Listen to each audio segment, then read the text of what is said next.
Could we bloom into the divine nature of our humanity if we held open our hearts and dared to lay the limits of our truths side by side by side?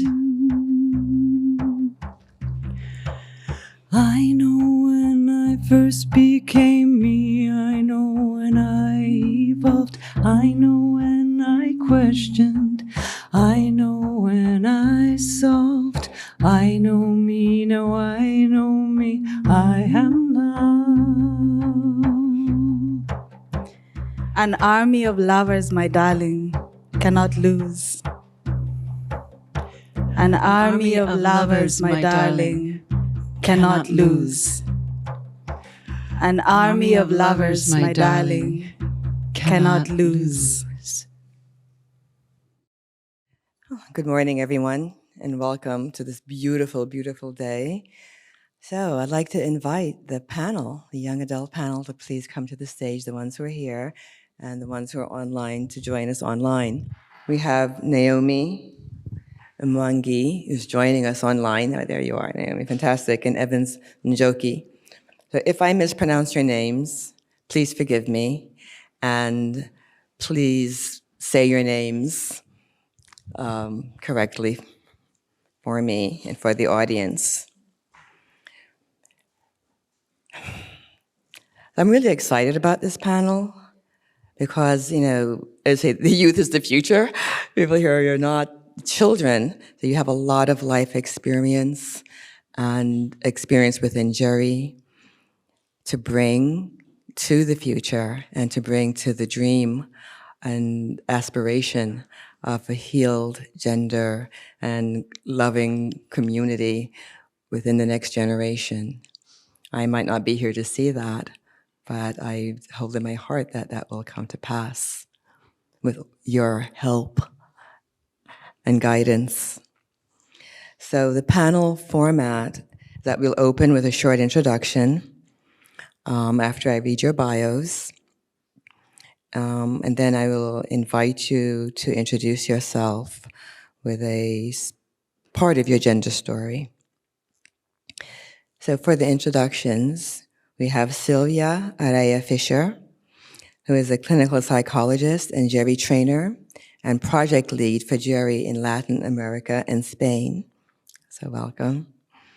We have Tristan Johannes, who is a GERI trainer and the LGBTQ+ project lead and serves as deputy chair of the board of GenderWorks, GERI's affiliate in South Africa. We have Garrett Evans, a tech genius, who is international program officer and trainer for GERI. He has contributed greatly to developing the GERI infrastructure, programs, research, marketing, and was instrumental in developing GERI online programs and training. Antonia Porter is a facilitator and consultant for GERI. Antonia has published book chapters and articles on gender, masculinity, and peace building. We have Kainyu Njeri, is co-founder of the Kila Dada initiative, Kila Dada meaning every sister, working with youth, vulnerable women, and girls from rural communities on menstrual hygiene and empowerment. Kainyu is a GERI facilitator. And Mangesh Paul, loving person and amazing dancer, is the international coordinator of the Mahir Interfaith Association and youth ambassador and peace counselor for the Mahir Ashram in Pune, India. He is a GERI facilitator. Online, we have Naomi Mwangi, is executive director of International Peace Initiatives in Meru, Kenya, co-founder of Kila Dada Initiative, and a GERI facilitator. Again, Kila Dada means every sister.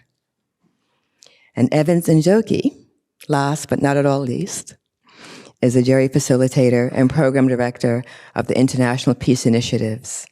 He founded a men's group in Meru, Kenya that's been going several years. So welcome to all of you, and thank you so much for being here and sharing your stories and insight.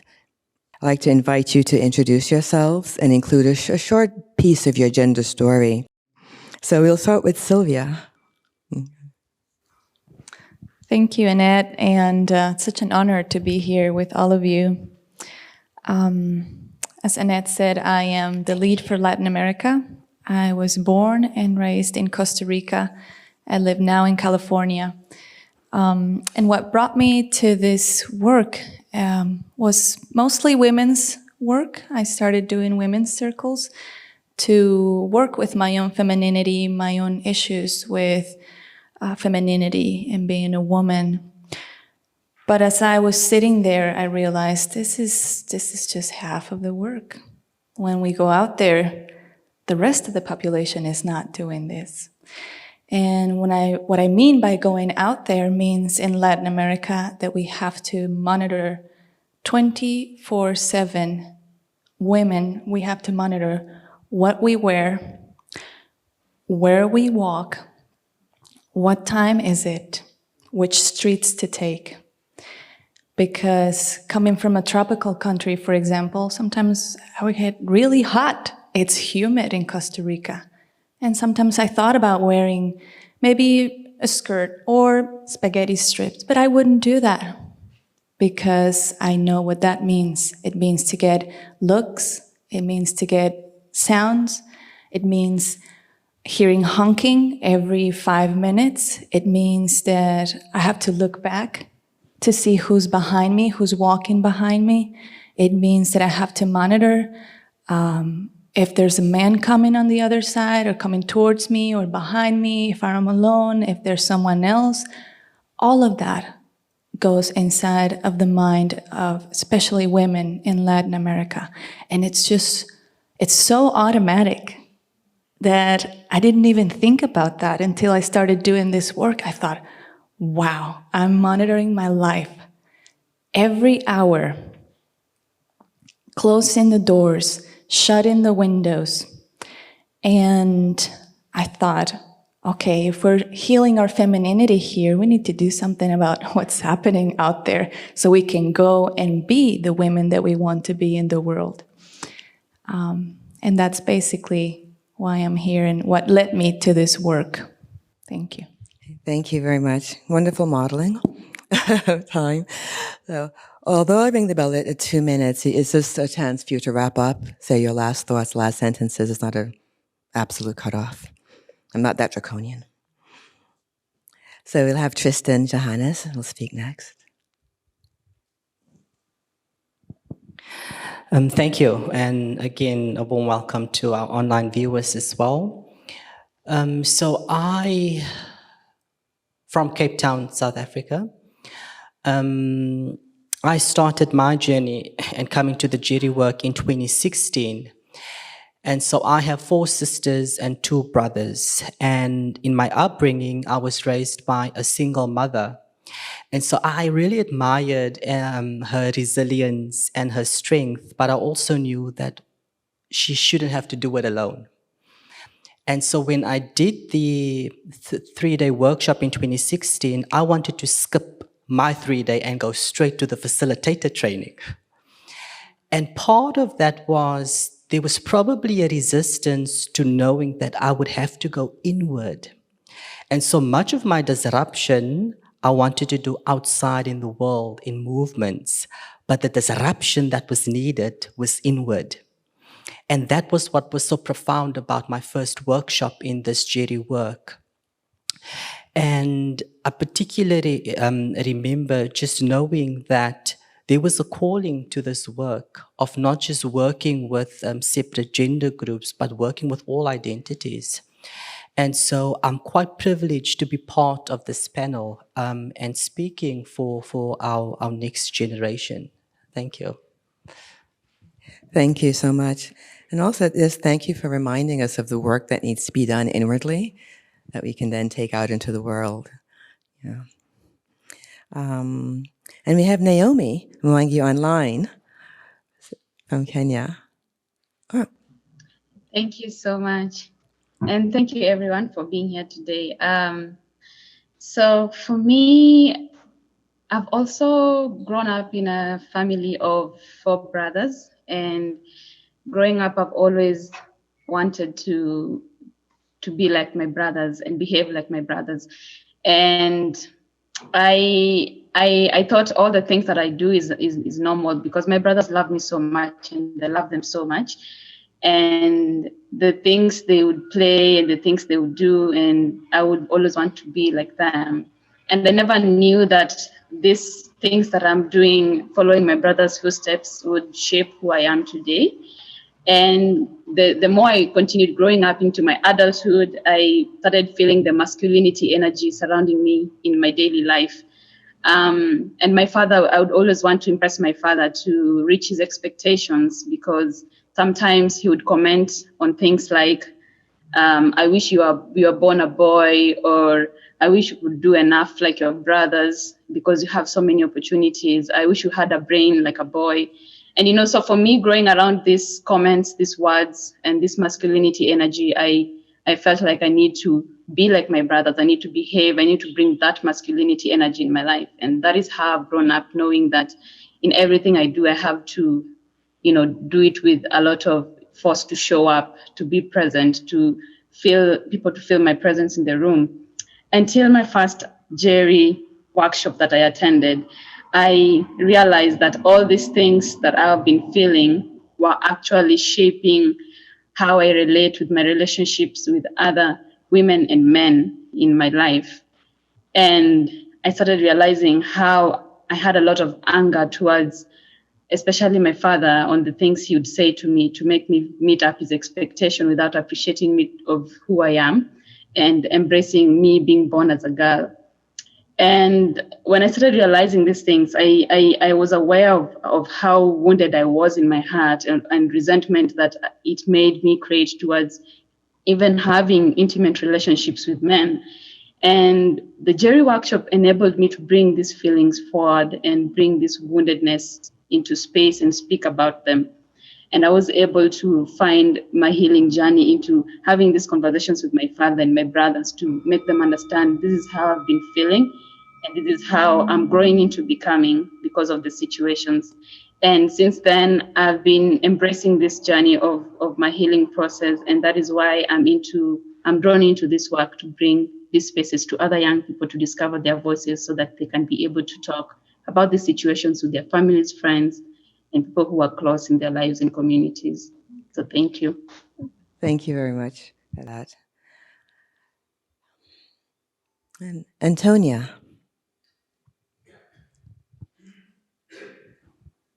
Thank you. I feel a bit of an imposter on this panel because I'm definitely no longer a young adult, but never mind. I live mainly in Cape Town, South Africa, and also in England. And I came to my first GERI workshop 12 years ago.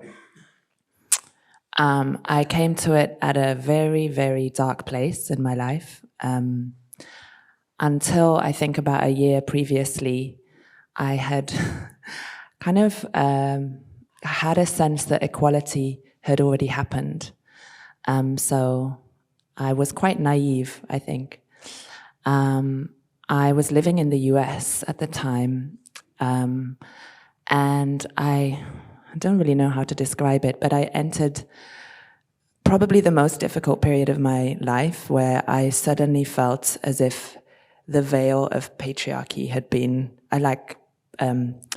opened a veil and stared into the abyss of patriarchy, which for me was, how I experienced it was a real horror at how, as a woman, I would be living my life walking around the streets, public spaces, constantly assessed, evaluated, analyzed every single piece of my form, discarded or approved of, evaluated continually, not just myself, but all women, and I guess probably other gender identities. I was particularly aware of women's collective experience.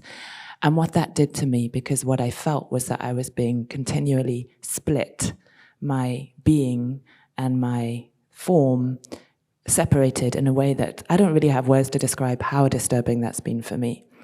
So I began to hate men, which I had never done. I had very positive experiences of men until that point. And I had a whole lot of grief about it. And so I was in a very lost place when I went to gender reconciliation workshop in South Africa. And it was the first place of healing, I guess, that I began to find. It was a place where I could share the horror of my experience and be received. So thank you. Thank you, Antonia. When you were speaking, I was reminded of the quote, when you said you thought that everything had, already been shifted and changed. And there was a quote that I'll be a post-feminist in the post-patriarchy. So, yeah, thank you. It has not yet shifted. But it's in process, and we're here, right? Yeah. So we have Garrett next who will do his introduction. Thank you, and hello, everyone. So I came into this work 7 or 8 years ago, and as a young man was, very deeply grappling with both the kind of joys and beauty and immense challenges of intimate relationships, and grappling with that and really not having the skills or the know-how at all to find my way through and navigate some of that. And that experience really inspired in me a kind of prayer to find some way through for men and women, because I was sensing that there was something so beautiful and powerful and some kind of profound possibility there that I just did not know how to access. And I spoke the other day about my first experience of reading the first edition of this book and being transported into a depth of truth-telling that I did not even think was possible. And feeling that out of just telling each other the truth, out of kind of coming fully out of hiding together, that a new way of being together could be born. And that was and has been and is just profoundly inspiring possibility for me. So I'm very happy to be part of this work and to be here with all of you. Thank you, Garrett. Your heart really comes through when you speak about GERI. I can just feel the passion and the love and how inspired you are by the work and how much inspiration you will give to others, on the journey. So, thank you so much. So we have, Kainyu and Njeri, who will speak next. Thank you. So I'm from Kenya, but I currently live in Tanzania. And growing up, especially from the age of 10 to, I'd say about 13, it was such an intersection of factors. Raised in a deeply Christian environment, my parents splitting up and ending up with a single mama who was in a lot of pain, and my mom heals with other people. So at that age, I was surrounded by a lot of women in pain who were healing with my mom. And add to that my own anger towards my father and also just starting to step into puberty and beginning to receive a lot of mixed messages about my body and femininity and my place as a girl and, all of that. And so there was a lot happening and a lot I was trying to solve in my mind. And I carried this into my late teens, early adulthood. And so many years later, when I came into my first GERI workshop, I remember I have so much respect for the truth mandala just because of the way it ripped me open. And I didn't know I was carrying that much rage. Dr. Karambu was there for that experience. And there was so much rage that came out in that moment. And I had not ever had a chance to express that my whole life. I didn't know I was carrying that. So 2 things that happened that really impacted my life and really were how I fell in love with this work. So that was one of them. And then the other was sitting across from the men and listening to them be vulnerable and listening to them say things that I had said about the patriarchy and seeing that they too were affected by it, were kept small in their humanity. And I knew after that I wanted to be part of this work and keep doing the work in the world. And then now, it's even more real for me because, as most of you know, I'm about to become a mama. So it's real. You know, the future is not this distant, abstract thing. I'm working with a particular human, you know, in mind when I think of the world that I want to create. So I'm really grateful to be here with you all and the online folks. Thank you so much, Kai. Yeah, that truth mandala, it is something. For all of you out there who've never taken a GERI workshop, take it for the truth mandala. It will. Okay. So we have now Evans and Joki coming to us from Zoomland. Thank you, Annette. Such an honor to be here today with the people in New York and the online people that we are here with. I'm Evans from Kenya, Meru, East Africa.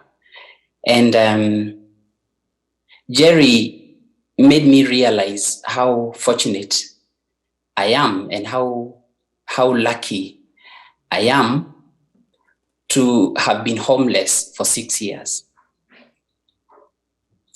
For the 6 years, that was the period when the period of circumcision came between or within those 6 years.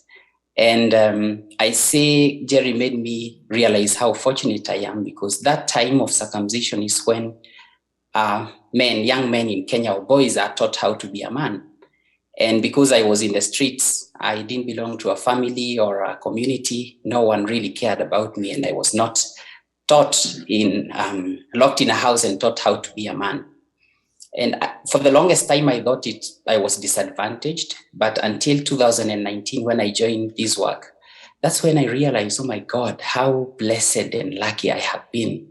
Because I came to realize how free I am and the amount of freedom that is in my heart and in my mind when I interact with women, when I interact with young boys and girls.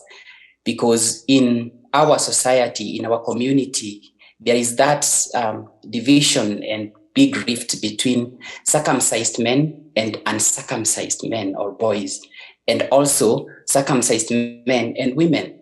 But I came to realize, I was always wondering, why am I different? Why don't I feel ashamed of speaking to women, hugging them in public and in church when I'm happy with my mothers?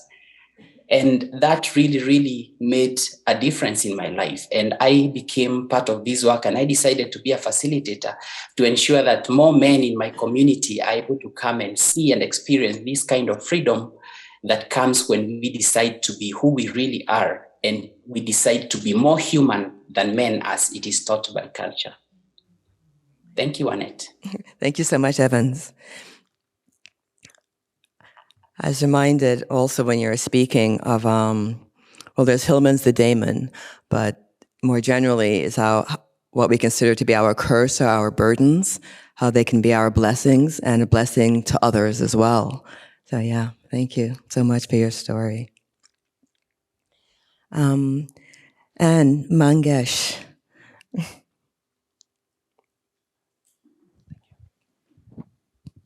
Namaste, online and offline.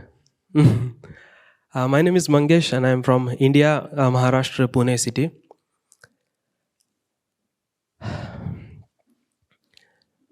The first thing the GERI triggered me is the GERI is not an event, it's a process. Because the life is process. When I see my childhood, I born in an untouchable family, it means a lot, like nobody touch you. And when I'm sitting with these people, I'm feeling like I'm the blessed and the rich person in this world. The first thing I always say, like you seen Sister Lucy yesterday, I was untouchable when my mom and me were struggling and trying to get the food. The angel came into my life, Sister Lucy Curran, who is the founder director of Mahir, and she took me to Mahir. And the first thing what she did, she came to me and she called my name, Mangesh, come to me, and she hugged me. It's not about hugging. I felt this is the best touch I have ever felt to being in an untouchable family. Because my mom, I always ask my mom, biological mom, like what happened to my dad. So she always tells that when I was in my mom's womb, he kicked on the stomach. And he wanted a boy child. I have a 2 older sister. And it's always triggered me. He wanted a boy child, and I never seen him in my life. Till now. I don't know where is he, what happened, he died or he's there. And when I was growing up in orphanage, every single day, the women comes to Mahir, and Sister Lucy used to tell me, please sit here. And I was like, why she's telling me to sit there? Every single woman comes with a problem. My husband did this. My husband is alcoholic, he kicked. And I was used to remind my mom. A girl used to come who got raped.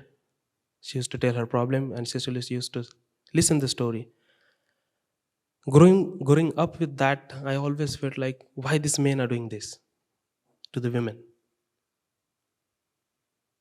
When I was growing up, the first GERI workshop, I felt, it's a funny thing, I felt women in India wear saris and they don't have a pocket for the saris. It means they don't have a power. Not in terms of money, but in terms of everything. So that triggered me to come to the GERI, because GERI is not an event, it's a process. Thank you. Thank you, Mangesh, and thank you to all our panel members, our young adults, for your introductions and for your sharing some of your stories with us. So now we move on to the questions that we have for you to address, where we'll hear your insights. So to begin, the first question, it's a long one. Okay. What challenges do you and other young people grapple with today in relation to gender, sexuality, and intimate relationships? What have you faced in your own life or witnessed within your culture or community in this regard? So whoever would like to begin, just jump in.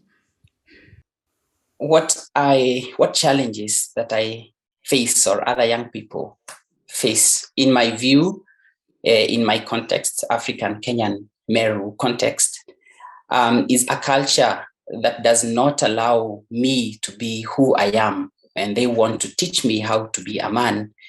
And this is something that is huge in our community here today. And also, it's a culture that does not allow me or us as young people to question about the negative teachings that they teach us about how women, men, young boys and girls should coexist.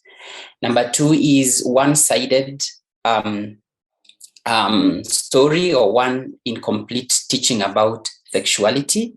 And this for me is from mainly the religion, the church that I go to. Sex is so demonized, and sexuality, that even I have some people I've heard of, some young adults who are afraid of it. Even when they get married, they run away. They say, this person wants me to sin. An example is when in Sunday school, I'm taught that sex is a sin, and then there is nowhere as I grow where I'm told otherwise, or I'm told about it and the truth about it, and I'm left to discover it by myself. And this causes a lot of distraction and suffering in my community by most young people. And the team that we have for young people that come together, the men that we meet regularly, we found that we don't know how to talk about sexuality because no one of us has a background of what we've been taught about it. So that's the challenge that I see in my view. Thank you. Thank you very much for that. Sylvia, did you want to take it? Yeah, thank you, Evans, because I've seen that, and I've also seen something that we've talked about here in other panels and discussions, and it's isolation. Because sexuality is not just the sexual act, and it's also relationships, it's also connection, it's also behaviors, it's also the social part of being with other people. And I feel like this new generation, Gen Z and below, they had the pandemic in the middle, in their formative years, and they were starting to be more with their devices, and then the pandemic hit, and now they're more isolated.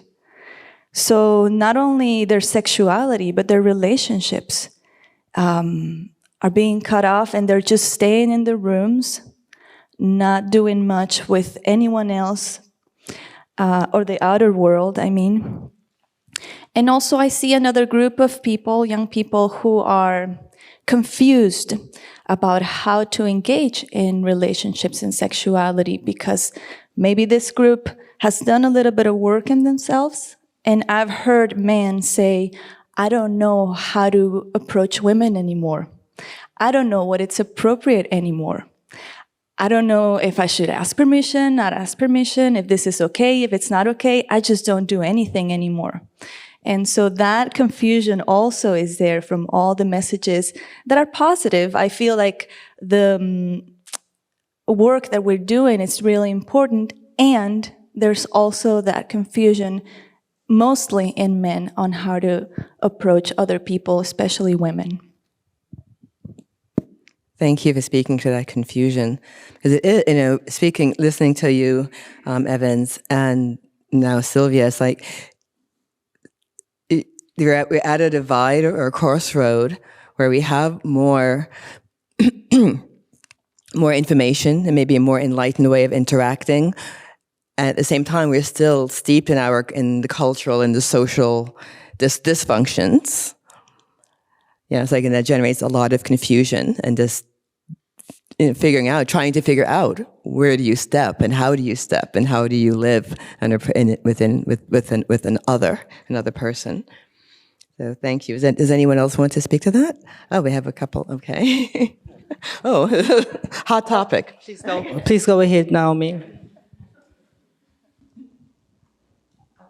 Thank you so much. I just wanted to add also on the conditioning. Conditioning is one of the things that I struggle with a lot, especially when it comes with the gender imbalance of how I should behave, and what Sylvia talked earlier in her introduction about how a woman should dress and what to talk about. So for me, the condition is really, really a huge part of how I am today. And sometimes I wonder if I am doing the right thing or the wrong thing because I'm a woman. And when it comes to sexuality, am I dressing appropriately? Am I revealing a lot? How am I protecting my body? And when I see also other men on how they dress, and I start judging them, how their hairstyle, what they're doing with their hair, is that even right? Why should they do that? Why should they dress like this? So I just want to put out there that the conditioning that we are living in as young people has really affected even the way we speak to other young people, especially women to women and men to men and men to women. And for me, I'm still sitting with this question because there's a broad of peeling of the onions on this this question, and when I start looking into it deeper and deeper, there's more that comes and shows up. So thank you so much for that question, and I'll just leave it at that for this. Thank you so much. So we'll go to Tristan and then Antonia, because she... Thank you. Yeah, I think I was moved to speak when Sylvia mentioned this whole thing about permission. And I mean, two things that I want to highlight is how the act and practice of consent is not taught enough in our homes, in our schools, in our institutions. And so what happens then is we can't identify with what consent means, whether it's informed consent or expressed consent. And when we are not able to identify what that means, we violate male-identified bodies, female-identified bodies, queer bodies. And so when I say no, my no means no. There shouldn't be power over my no. And so I think it's quite important that consent should be brought up in the home while the toddler, is at that age where they're able to understand what consent means and to have that open conversation. And I think the second thing I want to highlight is just the challenges that young people face is the media industry, the music industry. I mean, I still can't get over the song WAP, W-A-P. I was like, how violent is this lyrics? And so we hypersexualize everything, media images, lyrics in music. And, it kind of takes me back to wanting to hear the Celine Dion's, that romance, And so we're living in a culture where we definitely have to discern what is appropriate, what needs to be dismantled, and also just this fluidity of our sexuality and intimate relationships. Thank you. Thank you for that, Shirsten. I was just speaking with Cynthia, about the issue of consent and how confusing it is. So when no's weren't real no's, like back in the day, we grew up in the 50s, 60s, no woman had to say no just to be coy and demure. But at the same time, it's like an invitation. And if the man wasn't a man and became assertive or even aggressive, it's like, oh, he's a wuss. I don't want him anyway. So how confusing is that? It's for men, or for a partner. So yeah. So consent, really understanding what that means, and for women to understand, and if anyone's going to be partner, to understand what is no, what is yes. When a no is stated, that is clearly stated and understood. So yeah, so thank you. And Antonia? Thank you. So challenges, I guess I want to speak about my own challenges as a woman, not necessarily women in general, but linked to what Tristan just shared, for me, one of the major challenges that has soaked into so many areas of life is just the pornification of our world and how completely drenched the over-sexualization I feel as a woman and what that's done, which is even on a personal, internal level, even the way that as a woman I see my own self, my own body, it feels like I have the male gaze inside me, looking at the way I look at my own body, the way I look at other women's bodies, and how constant that is, and the amount of work I have to do to literally somatically get rid of the patriarchy soaked into my body, which feels like an embodied experience, let alone frankly, the sexual violence that I've experienced as a result of being with men who've taken on a lot of porn.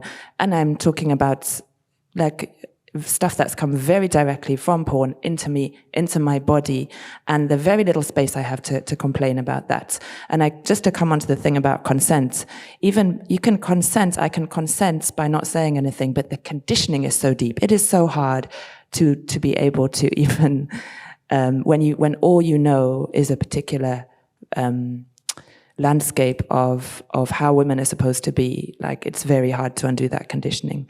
And lastly, just on this, I feel like as a coming out of youth person, a major issue that I feel with contemporary culture is also the lie that I've been told that my empowerment, that my sexualization of myself is my empowerment and liberation. Because that, for me, is absolutely another form of slavery to the patriarchy. There is not that the emphasis on like sexualizing yourself, use it, be powerful in this way. For me, it's not only, it feels deeply oppressive actually, because also the way that I'm being taught and women are being taught is like, it's a performance. It's completely still for men. It aligns very nicely, this whole narrative with patriarchy. And what I find really disturbing is it's actually deeply oppressive to my own sexuality, which has nothing to do with how something looks and how sexy it is, but the feeling of desire, which is not a performance and does not look a particular way. So all of this narrative around that, frankly, I find it just neo-patriarchy and like not at all radical. So yeah, sorry, I feel strongly about these things. Thank you. Thank you. No kidding that you feel strongly. Okay. Thank you for that. Thank you all for your thoughts on the challenges, that you young people in general are grappling with in terms of relationships, sexuality, intimacy, and gender. So let's move on to the second question. So what do you most need for the older generations to understand about your experience around gender and sexuality, and what support do you need from them? I'll tie this into what you just said, Annette, about consent and the no, there being a time when the no was a coy, it was part of the flirtation. And as you were speaking, I just thought to myself, this generation has inherited a lot of stuff that just doesn't serve anymore. And I was going to say before, but I was like, okay, I think there's a question where I can throw this in, is that I see the shift that happens because I'm at an age right now where in my context in Kenya, Tanzania, I have a lot of friends who've gotten married. And I've seen the switch that happens when, especially because as you're moving towards the wedding, you have, you have to go sit with your uncles and your aunties and have them sort of educate you on how you're supposed to conduct yourself as a married person now. And I've seen men that I could be free, friends that I could be free with, just rigidify, and women that we could be more in our femininity, just drain of their femininity and become these shadows of themselves. And I see this struggle happen where we're trying to figure out, okay, I've been told that this is how it's supposed to be, but it doesn't work. It doesn't work for my world right now. It doesn't work for the work that needs to happen, for the world that we're creating. And yet I'm being told, and it's been tried and tested, that this is how it's supposed to be by people who've been married for 20, 30 years. So it doesn't matter whether they're happily married, but they've been married for 20, 30 years. So something must be right about what they're saying. And I think and it becomes difficult. I know in my culture, it's very difficult to stand up and speak back, and say, actually, I know you've been married for 20, 30 years, but I know, auntie so-and-so, you're not happy. So open communication, that's something I know I personally need, and I know we need in this generation to be able to sit with all the older people in this space and be able to have open conversation about what's happening, what doesn't work, and how does just the intergenerational conversations are really, they're not just important, they're necessary. So I'll leave it there before you have to ring the bell again. Thank you. My contribution to this is very brief, and I would say what I'd want the older generation to understand is that the cultural systems that were created long time ago, that we have been taught every now and then, many generations, that we have inherited, as Kai said, are to be scrutinized and sieved to allow the culture of love, unconditional love, to take its full course. Of course, some cultural teachings are very important, and they contribute to the harmony and safety of our community members and our communities at large. But those that bring division and separation of the humanity are to be shed off. That is what I'd want them to know, and what support I feel that we as young adults need from them is their hands and collaboration in this, by helping us to unravel this riddle of why this confusion and why so much suffering because of things that we have learned from long time ago. That's my contribution. Thank you. Thank you very much for that, Evans. Garrett, would you like to? Yeah. I think one thing I would just like to name is that the most important mentors in my life, the people who I really look to as kind of how I want to be when I grow up, are people of this, older generation, whatever you call it.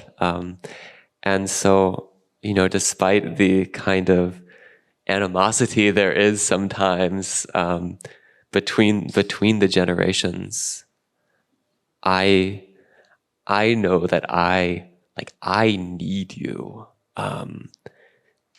I need you in this conversation. I need to have these interactions. I need to listen, and I need to be listened to.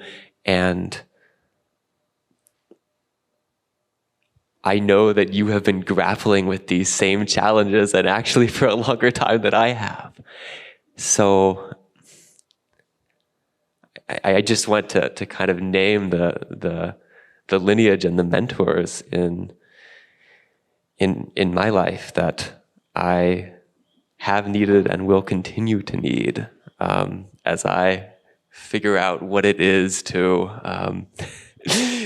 be a man and to be to be an adult in this world. Thank you, Garrett. Is there anyone else who wants to speak to this question? Before we need a mic. I just want to add, like what I said, the best thing yesterday, the Jackson was telling about the quality of leadership. Because as young people, we see the leadership and we feel like, yes, this is the person whom I am to go and I have to share what I am feeling right now. I feel when the people who have experienced, they should mentor the young people in a best, beautiful and simple way. That's what I'm feeling. We don't need jargons. We don't need the big things. The iPhone, I. We don't need that. If you one time comes when you use iPhone, when you see iPad, it's times come that you just throw that phone and you feel, and we want that energy, not the I energy. We want the V energy. So I always tell the older people, whomever I meet, come down, sit with our energy, because your leadership training us to go for the next generation. Because young people, they will get married and they will have children and they will lead them as you are treating us. So you have a power, and we are there to take that power and spread that in the universe. Thank you.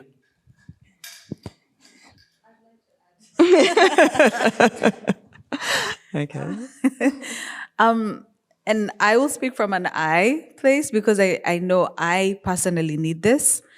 I need the generations that have gone before me to understand and acknowledge and appreciate that me and my generation have medicine for you, just as much as you have medicine for us.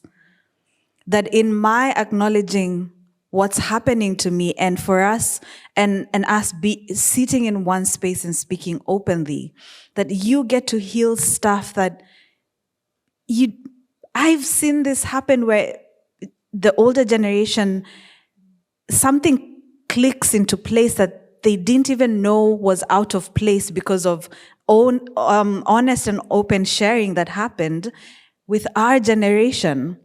I think just that acknowledging of the fact that we hold medicine for each other. And I know that's very lacking in my culture, where the thought is, we will mentor you. And I appreciate that deeply, but it's very one directional. There's not an acknowledging of the fact that we too hold medicine. There's wounds to heal from that age, and we have the medicine for that.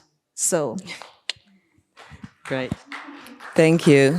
So what I'm hearing, when you I'll start from the top. From what I'm hearing, it's just the dismantling of old systems and traditions that no longer serve the present realities of life. It's one thing that came through very strongly. And the deep listening that's needed across the generations, really listening from the heart with each other, as opposed to this top-down, I have what you need. The same thing that we critique, sort of a colonial gaze, right? This I know what's good for you, and I will come in and I will save the day. And that collaborative, I'm reminding of feminist pedagogy, where I always say in my classrooms, I'm learning as much from my students as my students will learn from me, and maybe even more, because they're living the present realities that we want to change collectively. And at the same time, there's the valuing of the elder wisdom, the valuing of what came before, because you have to know context, right? We didn't just get here, and drop down from the sky. There's context, there's history. And you have to know, what is the history that brought us to the present moment? And from here, with the wisdom and energy of those who are younger, those who have to live their realities and change their realities and kind of see the realities from the inside that they're living, then take that into the future. So it really is this collaborative and collective efforts between and across generations that is really needed for healing. And I do feel that very deeply. And for a lot of older people to just shut up, listen, sit back, and learn. So thank you. So move on to the, we're going to have, what is it called? Whose minute was that? What was that joke? Jackson minute? I'll be very brief. Yeah, I have to name this. Yeah, I think, it's just linked on what Garrett was also saying, and you, Annette.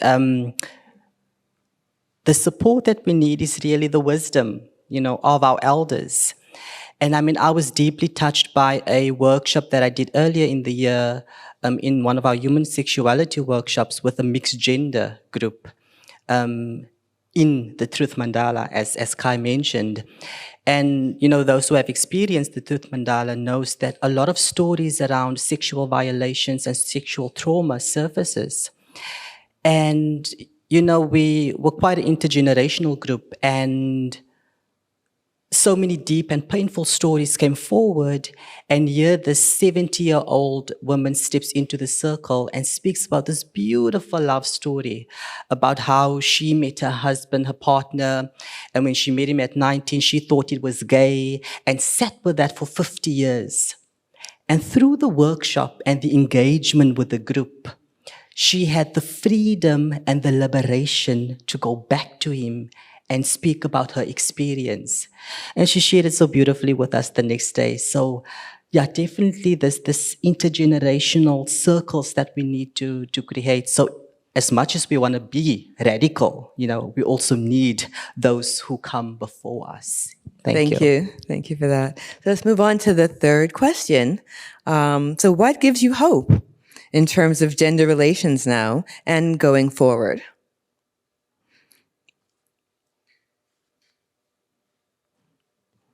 Oh, it's not hopeless. Like Sylvia. Well, this gives me hope. Sitting here with all of you gives me hope, and all of you watching and listening gives me hope. And yesterday, in yesterday's panel, Stuart Sabatsky said that he has observed, and I have also noticed, that Gen Z wants this. Our generation also wants this. That gives me hope that the young people are looking to have these conversations. They are looking to go into the sacred texts. They want sacred sexuality. They want to connect. They want to, even if the isolation is here, as I said in the beginning, yes, some young people are just connecting with their devices. That's true. But there's a good group of young people who want to take the ancient wisdom and bring it back and make it their own. And that gives me hope. Thank you. And Naomi? On the same line with Sylvia as well, I'm agreeing to so many things that Sylvia is saying today because they really resonate with me. One of the things that gives me a lot of hope is the GERI work, of course, and all the other organizations that are doing this work of deep healing. And for me, the many years that I've been working with young people, I've seen the power of healing happening, and the healing between the ancestral lineage that we have been living in to the new generation that we have right now. And one of the most important things that I want to mention is about the medicines that Kai was talking about, because these medicines, we really appreciate them, but giving the opportunity to decide what practice can I use and what practice can I not use. And in most of the organizations that I'm seeing today, they're bringing these practices to the young people and allowing us young people to use the practices in the way that feels safe to us, which brings an open space for us young people to also have conversations that are more in line to our our ancestral lineages, you know, and the more we have these spaces to be together as young people, to be able to be heard by the older people, it is what that will bring us more spaces to heal. And my hope is to see young people in the room doing the truth mandala, and the older people sitting outside the outer circle to listen to this truth mandala. What is it all about? What is this that is calling from the young people for us to hear and to take action in? For me, that will bring a lot of joy in my heart. And that is what I'm seeing happening in most of the organizations. So yeah, thank you. Thank you very much. As soon as you said that, Naomi, about the older generations on the outer circle and the younger generations on the inner, and myself among those who are older listening, my heart expanded and contracted and expanded again, because it expanded. Oh, how wonderful, how beautiful.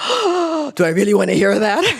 How am I going to feel when I hear that? And but I really need to hear that, and it'll be wonderful to hear, and for you to have that space in which to share. So thank you.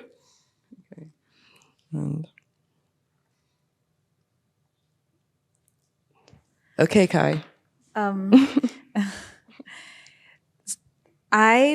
I find and feel so much hope in the stubborn curiosity of my generation and the generation after us. We just won't stop asking questions. We won't stop questioning. We won't stop. If something doesn't feel right, and I know it's annoying, I was the child that got kicked out of, it takes a lot to get kicked out of a philosophy class. And I got kicked out of a couple, but it is that thing that I really truly appreciate, and that gives me hope that we just will not stop asking questions and pointing to the things that we don't understand, even when we're being told, oh, this is how it's been, so then it must be. This is just how it is. We stop and we're like, but why orange? It looks like it's a bunch of, different shades of something else. Can we investigate that?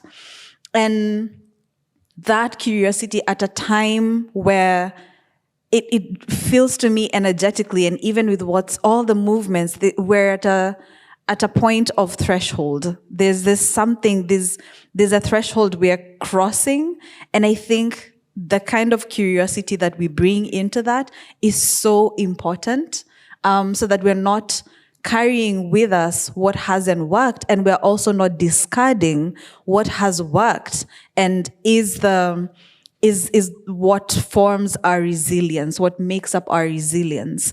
And we're asking the questions and we're not stopping. And I find such deep hope in that. Thank you.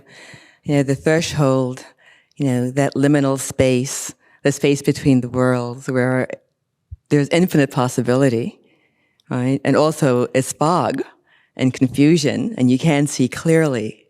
But just going through that process, going through that liminal space, a lot of it is based on trust, sinking into one's heart, and emerging on the other side with gifts. Thank you. Mangesh? And this mic gives me hope. This microphone. Because I have a voice to share what I'm feeling. I'm sitting with the thought that, of course, you are there. And in my circle, I said, I am there. So where we are connecting together, that gives me hope. My uncle Rumi, Jamal, always says, he's my Rumi. He always says, like, this universe is not made out of atom. This universe is made out of stories. And why I'm saying that? Because every story is important. And that every moment connects with the next moment. So if you see me, like, I'm joyful, I'm dancing in my heart, celebration of the heart. Because why I'm saying this? Because I've gone through a lot, and I know what is the value of that happiness. At the same time, that gives me hope to share that energy to the world. And also it gives me hope to sing outer, but also at the same time, it gives me hope to deepening inside me. Looking into me, what is inside me, that gives me hope to see the gender-healed world 2050. Thank you.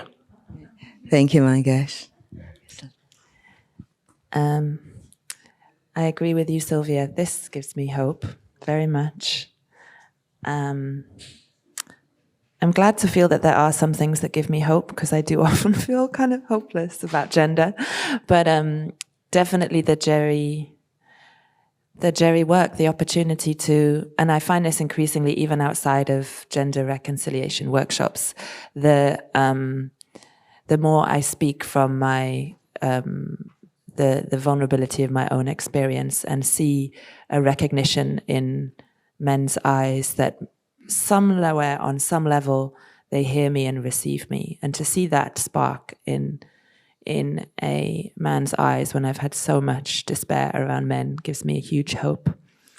And actually, the presentation, the work around a new way of relating sexually that was being spoken about yesterday gives me a lot of hope. I don't find it esoteric or beyond the scope of like what's possible. Actually, I feel like it's deeply simple, natural, embodied.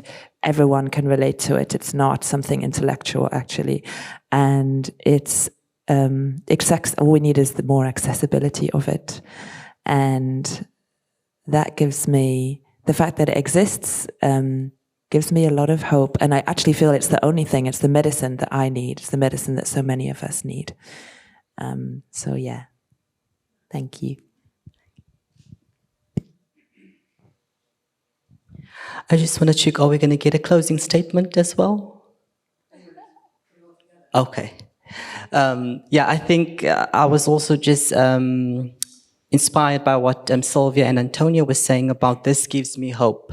The fact that the baton was passed on to us gives me hope. And we have a saying in South Africa, and I think it may apply to the States as well, where we speak about, freedom comes at a cost. And I never really understood what that meant. But I'm seeing my generation rising up and forming these movements and voicing and protesting. And I'm just in awe of the voice that carries when our young leaders are voicing, are walking the streets, are marching the streets, to parliament, to wherever, to speak and raise the issues. And so I kind of have this vision as we were speaking about, what is the hope? And I'm not sure if everyone is familiar with Pangea, So we were all once together and then we were separated. And I so love this phrase about Ubuntu, I am because we are. And that is really what aspires me to be part of this panel, to be part of this generation as well. Thank you. Thank you. I'd like to, I'm going to break form a bit. So I'd like to hear what brings hope or what gives you hope from everyone. So we have Garrett and Evans who have not yet spoken on this. And include your closing statement with this because this Okay. So a lot of things give me hope, and definitely you all do. And I think I've gotten to facilitate with every person here. And I love being in the dance of facilitation and feeling the back and forth. That gives me hope. And I also want to speak as a man. I want to speak to other men, especially other young men who I want in this work. Because the way that men show up in this work, that I've seen time and time again, that gives me incredible hope.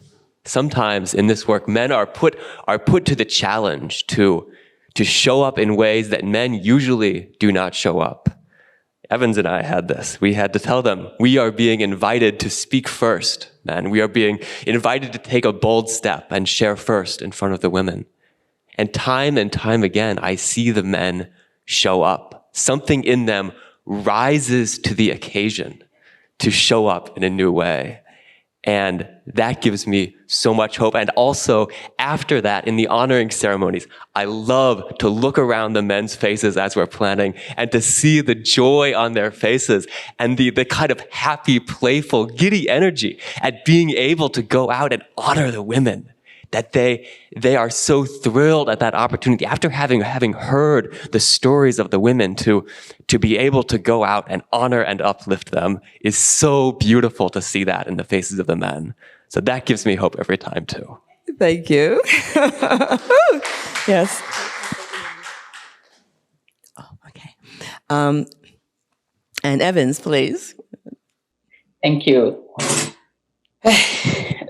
That's amazing. I'm soaked into the sharings. As I'm listening, I'm telling myself, I am hope. I am hope. I am hope. I am that hope that the world is looking for. And I am the hope that my community, my society is waiting for.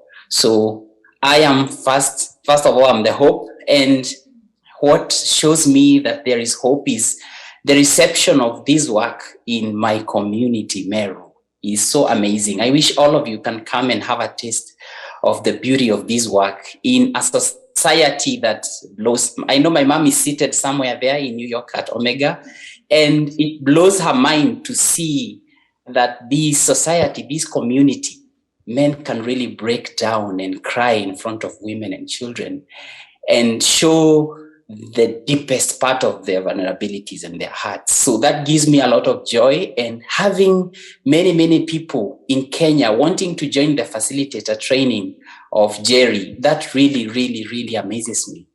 And the reception of it to young men, we work in the Golden Life Circles with men that we formed as a result of the impact of GERI. Those men, when they come together, time doesn't matter.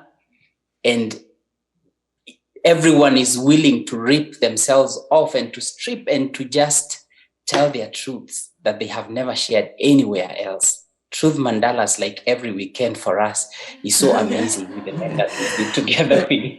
Good. Thank you so much for that, Evans. So, okay, so one word, Sylvia, wrap up. Love. Pass it down, no, all the way to Kai. Reparation. Great. Antonia? Thank you so much. My closing invitation to everyone. I know there's an experience, this freedom that is so, God bless all of you. Okay. And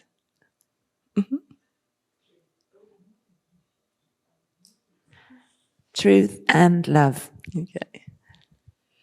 Don't find the reason of happiness. Be the reason of someone's happiness. Thank you. I'd like to give a really warm round of applause to our panelists for speaking on the future of gender and sexuality. And thank you to all of you. To Sylvia, Tristan, Naomi, Antonia, Garrett, Kainyu, Evans, and Mangesh. Thank you all so very much for your inspiring thoughts.